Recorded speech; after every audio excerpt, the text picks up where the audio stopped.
So welcome you all to this course on laser. I myself Dr. Santosh Chakraborty. So today we shall be discussing what is this laser. So many of you have used the laser toys in your childhood, obviously, and the thing is that at present in our everyday life or everywhere there is application of laser. Let us have a look of all this. The first thing is our medical science.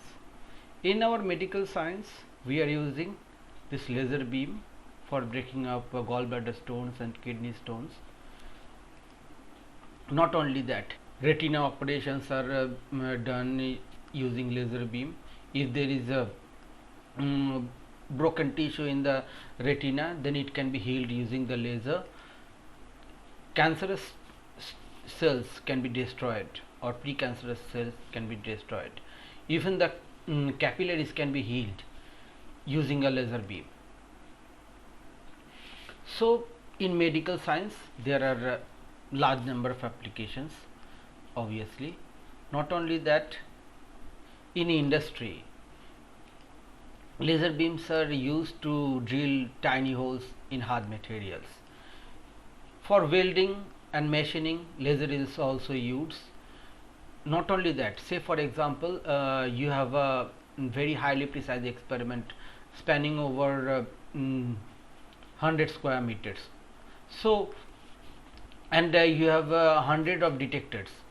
So lining up this equipments very precisely, it can be done using a laser beam.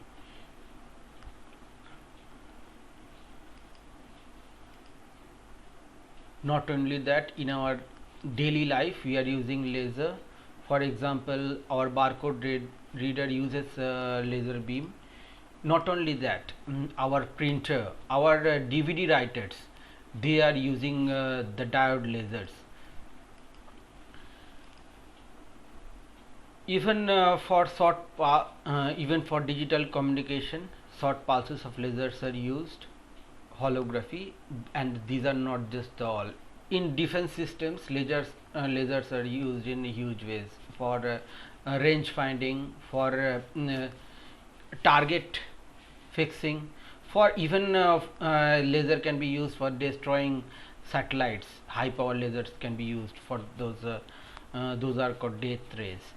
So there are huge applications of laser. Now let us come to the point and let us try to understand what this laser actually physically is.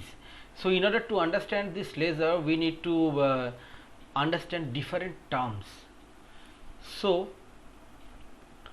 first term is what is called the spontaneous emission. What is this spontaneous emission? Say an atom is in excited states. Okay, it can fall to the lower ground state using by emitting some radiation. Say the difference in energy level between the two energy level is E is equal to h nu. E2 minus E1 is basically E is equal to h nu. So the atom is anyhow it has gone to excited state. So after its lifetime, it will come down to the ground state, emitting a radiation or a photon of energy, which is a difference between the two energy level. That is what is called the spontaneous emission. And this evidence has been found from the emission spectra. Say for example, you are heating up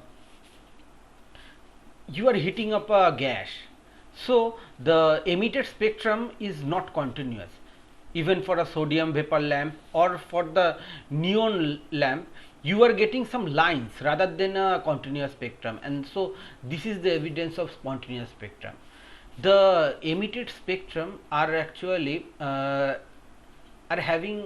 are under a statistical process, and they are having random phase. So the emission is by an isolated atom and molecules. So the phase are random and they are emitted in all direction in 4 pi steradian. So you have understood what is this spontaneous emission. Next it comes the absorption. Say for example, atom is in the ground state and an external energy is supplied, as a result of which the atom absorbs that energy and it goes to the excited states. This is obviously the absorption of the energy by the atom, and that is what is called absorption. The amount of energy which the atom will absorb is not a random one.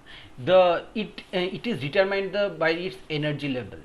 So it will absorb only that amount of energy which is equal to the difference in energy level. That means the incident photon should have the energy which should be equal to E2 minus E1 is equal to h nu.